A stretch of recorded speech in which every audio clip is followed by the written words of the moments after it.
All right, timer is on. This is called Elegant Universe. So Portland, Oregon is divided into 5 major sections, 4 quadrants: northeast, southeast, northwest, southwest. North and south are divided by Burnside Street. East and west are divided by the Willamette River, where 8 bridges arch across the sky in unique shapes and colors, representing different eras and different modes of design. Above Northeast and Northwest Portland is the Cap, North Portland, where most of the city's black residents, otherwise invisible, have been shuttled. It is being gentrified as I write. New homes going up, old ones coming down, entire neighborhoods undergoing overhaul, shifting in the face of developers, influx, political changes of hands. Portland's population has increased 20% since 1994, since LP has lived there. Yuppies from California, art scene hipsters from Brooklyn, Chicago, Baltimore, Pittsburgh, everywhere else. It is a city blind and blooming, as full of paradoxes as it is parks. Forest Park, the largest green space per square mile, that then can be boasted by any other U.S. city, is also home to not a small percentage of Portland's increasing homeless population. There are more churches per square mile in Portland than any other U.S. city, I guess, and also more strip clubs, or so she hears. Underemployment is an overused word for the young art elite, but they do still manage to buy their drugs and booze and very expensive, over-flavored coffee drinks. And everyone there drinks a lot of coffee. They need it to think sharply and progressively through the pelting raindrops, to walk coolly along the light rail tracks, along the delicate lines where life throbs as high as it is low. Like everyone else her age, LP works in food service. No, she works at Blockbuster. Nope, it's an allergy clinic. LP has fallen out of the expected script for a 20-something having a good time as she goes to work each day on her cruiser bicycle, as she holds down little children for blood draws and tries to avoid conversations with her coworkers who enjoy grandchildren, fad diets, Jesus, and conservative politics. She goes home and paints on plywood with house paint that she buys on special from Home Depot's mismatched colors table. She goes hiking with her boyfriend, Nick. They go out for drinks at the Horse Brass with their friends Cameron the drug dealer, Dana the poet, Lauren the asshole, Gabe the farm boy, Christian the grump, Monica the belly dancer, and sometimes Crazy Pete. Lauren isn't actually her friend. Crazy Pete is a short, round, Germanic-looking musician who got into a lot of trouble in high school and consequently beats himself up for his lack of present-day success. Crazy Pete says when God created the world, he was shaking his head to the rhythm of a tambourine beat, and then his head fell apart and tumbled into thousands of people all over the earth.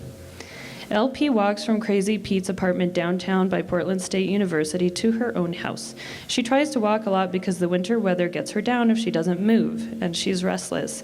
If she walks, she'll think less about going back to the office the next day. And still, she goes back to the office the next day. The building is square and drab and gray. She rides a slow elevator up 3 floors. She watches the light behind the numbers on the wall panel move up and down, and she hopes it will get stuck, but it never does. She walks down the hall, ducks into the restroom to straighten her hair, then walks to door number 310 and opens it.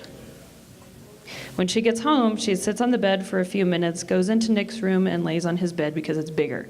The kitties come in and climb on her, meowing. They start to fight with one another.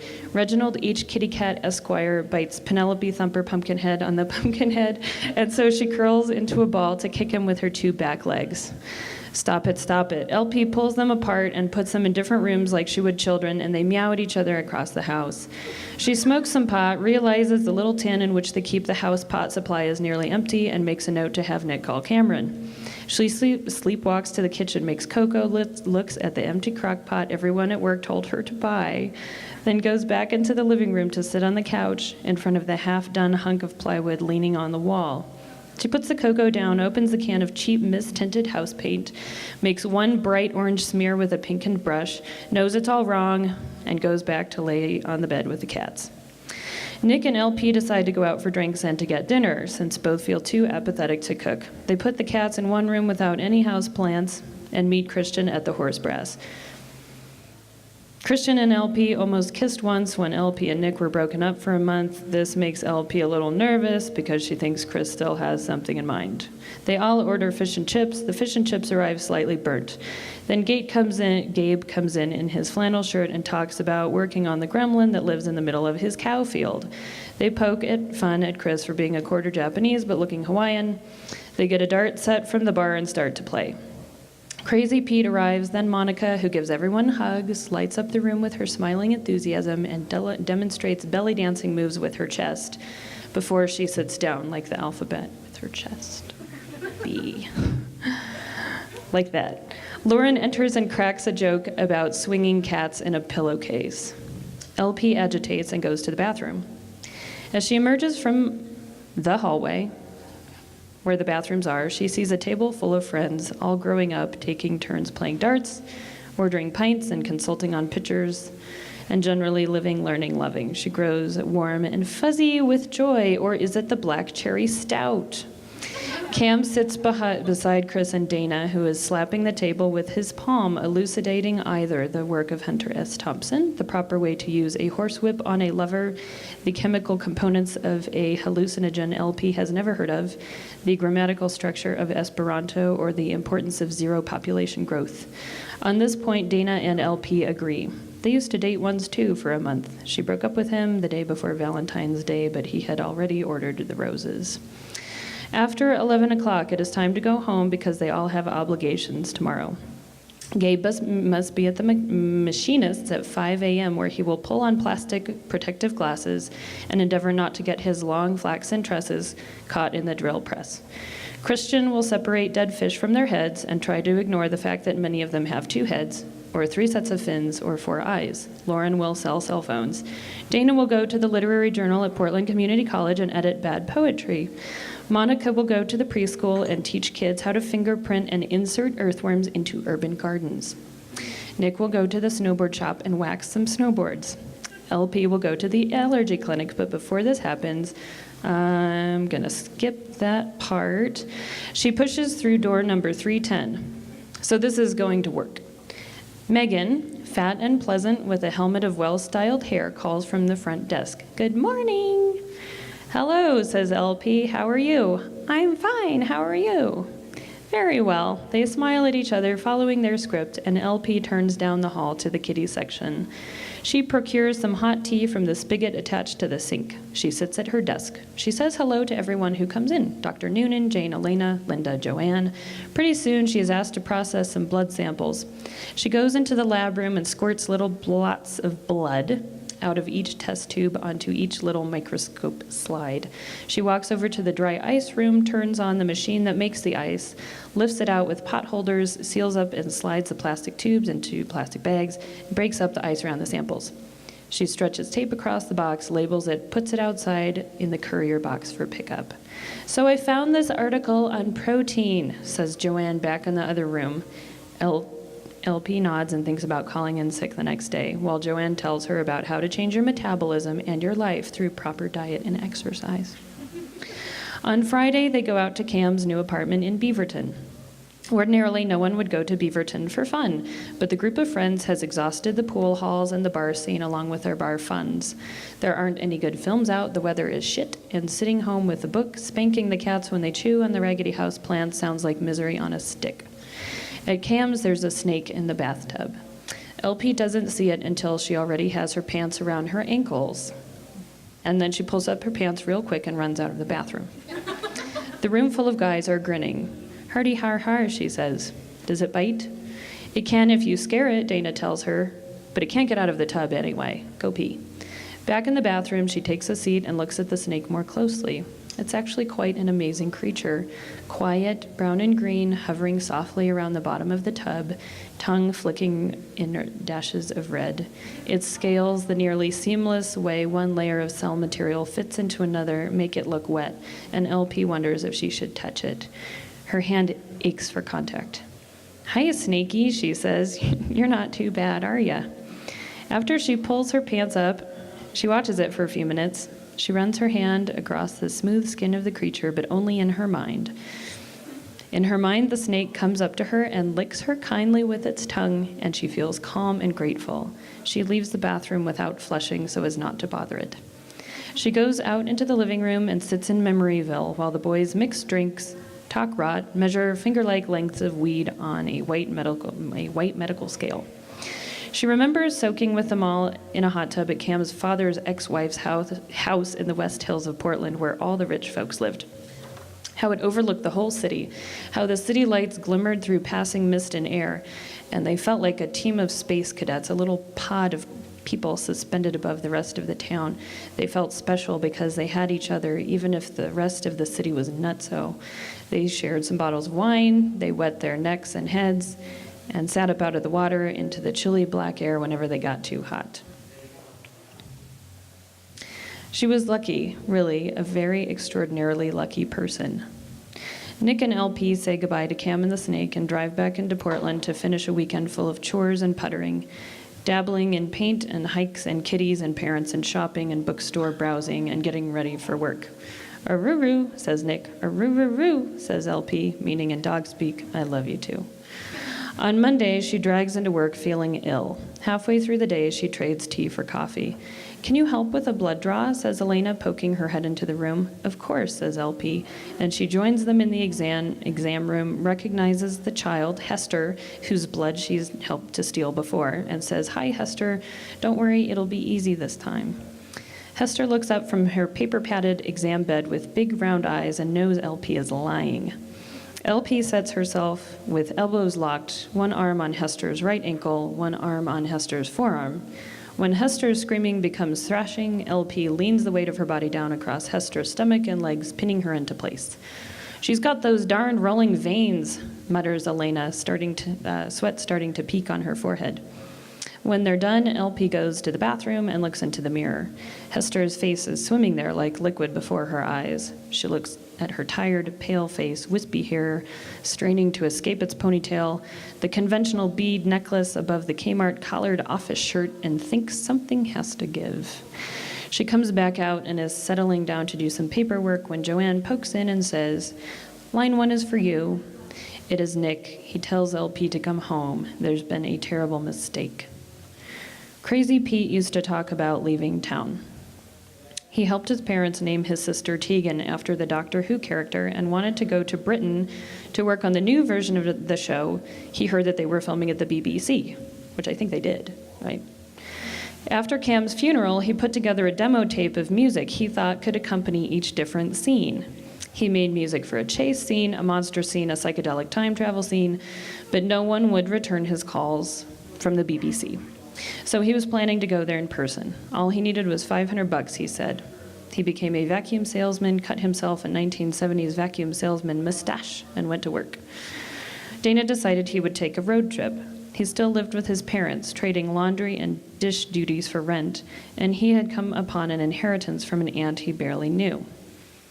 Within the next 6 months, he would plan to trade his black rain jacket and snow boots for t-shirts and hiking sandals and execute a journey through most of the continental 49 states. He would spend his days reading, writing, driving, and learning, meeting amazing new people, and figuring out what to do now that he no longer wished to be a drug dealer. Now that he'd trash-bagged a significant portion of the drug paraphernalia he kept in the lockbox below his bunk bed, now that his dreams were haunted by what risk that profession entailed. Gabe was thinking maybe he would leave La Center, Washington, desert his pet scrap cars and go to art school, get his tall farm boy body moving in new ways that didn't involve sweeping machine shops or cattle prodding. So they went on little road trips, Gabe, LP, Nick, and Monica, to Seattle, to the beach, to other out-of-the-way places all throughout the Northwest. It was soothing, calming, those tires against the road. LP thought it was metaphoric of things as they were. Things change, you move from place to place, but the rhythm of the journey is largely the same. Nick would flip the dials on the radio, and LP could imagine blonde hair falling forward into his eyes the way it used to in high school, though he was tall now, with short hair hidden permanently under a cap, with deeper and sadder eyes. Monica would laugh the way she always used to, though the impulse was tempered by world affairs, and her brown eyes went flat when she watched lumber trucks they passed on the road. Again, they felt like a little pod traveling in a little bus or in the big white van held together with an invisible glue that had an amazing ability to stretch and flex, let them wander outward and still keep them tacked together at certain points in time and space. LP didn't remember what had happened to the snake. Had it been in the bathtub the whole time, she wondered? If so, she wanted to adopt it, pet it, ask it about the last moments. But Lauren took the snake back, or Dana found a home for it. She never really knew. Dana prepared diligently for his road trip. LP was hopeful. Maybe now Dana would learn to be happy. He would see sunlight and smile. He would feel wind in his hair and feel light and free, even if Nietzsche was right and there was no God, and many people in the world are nasty and dumb. Sometimes change can do that. Dana was saving his pennies, so he didn't go with Nick and LP and Monica to Seattle to get drunk at 10 different bars on Monica's 21st birthday, or help Nick film her puking her guts out a poorly painted second-story window after the bars had kicked them all out. Dana drove up to Gabe's instead to practice using his new gun in case he would need to fend off road villains in out-of-the-way corners of our great American nation. But he got a DUI on the way home from La Center. LP talked with Crazy Pete later that week. Pete hadn't heard Dana leave at 4 a.m. to climb Mount Tabor to vent his frustration about the little door of hope he envisioned sliding shut, to startle the runner and rush the police to scrub the pulpy red oak tree and surrounding grass patch before daylight had hit. It would have been a nice place to do it, at least. One can see the whole city from that fine vista, from the west-facing side of the walking loop, but LP thought Crazy Pete would be even crazier now. Wake up, she thought, poking him with her brain. Wake up. They were at the little chapel of the chimes looking down into the box. But instead she muttered in detached rain swamp fashion, I don't know why they have him in a beanie, it's tacky. Dana looked like he was about to go outside, but had forgotten his gloves and coat. After a moment, Christian turned to LP and said, because the back of his head's not there, like she was the biggest asshole in the whole world. LP has a dream the night before she moves away from Portland. It is the dream of Cameron's death. She watches a customer, tall, dark, perhaps handsome, push Cam into the bathtub, into the clean white tub, bathroom, into the clean white tub, use the knife again. The neighbors actually think he is singing. They eat TV dinners in the adjoining rooms while LP tries to cry to them, listen, but she can't. She stands frozen in the doorway while the snake hisses and strikes at the ankles of both men in the tub. She wakes up in a sweat and looks out the window into the rain, making sure she's still there. That's what it is, she thinks, when she finds the rain, sure as a heartbeat on her windowsill. They think we're singing, but we're screaming. That's how it is here. Maybe that's how it is everywhere. There's a poem about that somewhere. She finds the poem on the internet, prints it out, tears it up. She packs her bags and moves to Arizona. Every once in a while she calls home, though they all have little in common now. Gabe went to art school in Canada. Pete went to Britain, got ejected from the BBC, came back, encountered more calamity, fled to Tennessee. Christian, Nick, Monica, and Lauren all stayed in Portland. The little chapel of the chimes became a brew pub where they can all go and eat fish and chips, but they never go there. They go to other places and do other things when they see each other. Monica tends gardens with eco-friendly planting and weeding methods. Christian reads his comic books after work, after he's washed the grime from the tree trimming implements off his hands and has stretched his leg muscles on the living room floor. Nick still works at the board shop. LP doesn't know what Lauren does. She reads for class, goes on long walks, and lets her hair grow shaggy over her eyes. Occasionally, she calls home to talk to her old friends. On these days, they find curious points of contact, a pressure, a memory attached to a finger knuckle, a heart connected to an elbow. Many curious points of pressure push them out beyond themselves and simultaneously pull them back in together, like a bullet shoved into motion or a knife sliding deep past skin, muscle, bone, to imprint the memory of each other's particles into their cells with a single slim blade, so that they learn and so that they remember to love. LP won't live in Portland anymore, but every few months she calls. Hey, that's it. I'm at 19 minutes and 17 seconds. Thanks, Jesse.